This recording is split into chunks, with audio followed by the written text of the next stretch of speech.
41 రోజు దీక్ష కార్యక్రమాలు నిర్వహిస్తాం. ఎందుకంటే అయ్యప్ప దీక్ష అంటే కఠినమైన దీక్ష. ఆ దీక్ష అంటే ఉదయం 3 గంటల చేసి పూజాకారులు చల్లనీళ్ళు స్నానం చేసి పూజాకారులో పాల్గొవాలి. అలాగే సాయంత్రం కూడా 6 నుంచి 9 వరకు కూడా పూజాకారులో పాల్గొవాలి. ఆ పీఠం పెట్టాం 40 బుధవారం నాడు మొత్తం 40 మంది భక్తులు మాలలేశారు. 46 రోజులు ఈ మన బుధవారం మాలలేసి ప్రతి ఒక్క భక్తులు కూడా మా పీఠం కూడా గురుస్వామి పంతులు గారిని తీసుకొచ్చి స్టార్ట్ చేసాం. మంచి మాకు తండ్రి తర్వాత తండ్రి అయిన అలాంటి వ్యక్తి మాకు ఈ పూజా కార్యక్రమాలు ఈ విద్యలు ఆ మాలలు వేసే విధానము పరిస్థితి పొజిషను అంతా చేసేది మా గురుస్వామి మణిస్వామి గారు.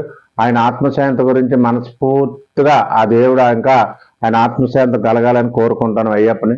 మా ఇంటిలో మా కుటుంబం మా పెద్ద అబ్బాయి మా చిన్నమానముడు మా పెదమానముడు నేను కంటిన్యూగా వాళ్ళు 5-6 సార్లు పిల్లలు మాలేశారు. 14 సంవత్సరాలు మా పెద్ద అబ్బాయి కూడా మాలేసి ఆ తండ్రి గారి ఆశీర్వాదాలు పొంది దేవుడు అంటే మా పెద్ద అబ్బాయికి చాలా భక్తి చాలా పిచ్చి. ఏదైనా సరే సొంత నిర్ణయం తీసుకొని మొన్నైతే సొంతగా స్థలం ఉంటే అందులో బోలు సరుకులు ఉంటే అప్పటికప్పుడు ఖాళీ చేసి అప్పటికప్పుడు బుధవారం నాడు మా మండలం మంచి రోజుని బుధవారం కార్తీక రోజు ఇప్పుడు ఓపెన్ చేయడం పీట ఓపెన్ చేయడం కూడా బుధవారం నాడు మా పెద్ద అబ్బాయి చేతుల మీద ఓపెన్ చేసాం. పంతులు గారిని తీసుకొచ్చి మాకు ఉండేది వరకు గురుస్వాములు కూడా మాకు మేముగా అందరం 15 సంవత్సరాలు 25 సంవత్సరాలు 15 సంవత్సరాలు మాలేసినట్టు వాళ్ళే. దేవుడు అంటే ఎంతైనా ఖర్చుకి వెనక చూడండి. మా బ్యాచ్ బస్ టికెట్లు కానీ ఒకవేళ పూజా కార్యక్రమాలు ప్రతి బుధవారం భక్తులంతా కలిసి పూజా కార్యక్రమాలు భారీ ఎత్తున ఒక అంబలం పూజ చేస్తాం. ఒక్కొక్కసారి అంబలం పూజ చేసినంత అవకాశం కూడా ప్రతి సంవత్సరం 2 సంవత్సరాలు 3 సంవత్సరాలు పెద్ద పెద్ద భారీ ఎత్తు అంబలం పూజలు చేసేవాళ్ళు.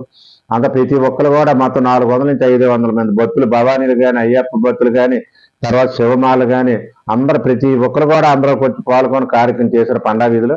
ఇప్పుడు మా సొంత స్థలంలో మేము పీఠం పెట్టి భక్తులకంతా ఇచ్చే అవకాశం ఆ దేవుడు ఇచ్చాడు.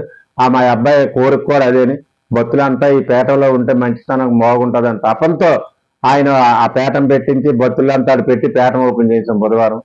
అయితే 2 పూటలు పూజా కార్యక్రమాలు చేస్తాం. బుధవారం టిఫిన్లు భోజనాలు మాలో మేమే భక్తులుగా వారానికి ఒకరు పెట్టుకొని భక్తులందరూ కలిసి పెట్టుకొని ఒక్కొక్కరు ఏంటంటే భిక్ష కైంకారం ఒక్కొక్క అయ్యప్ప పెడతారు.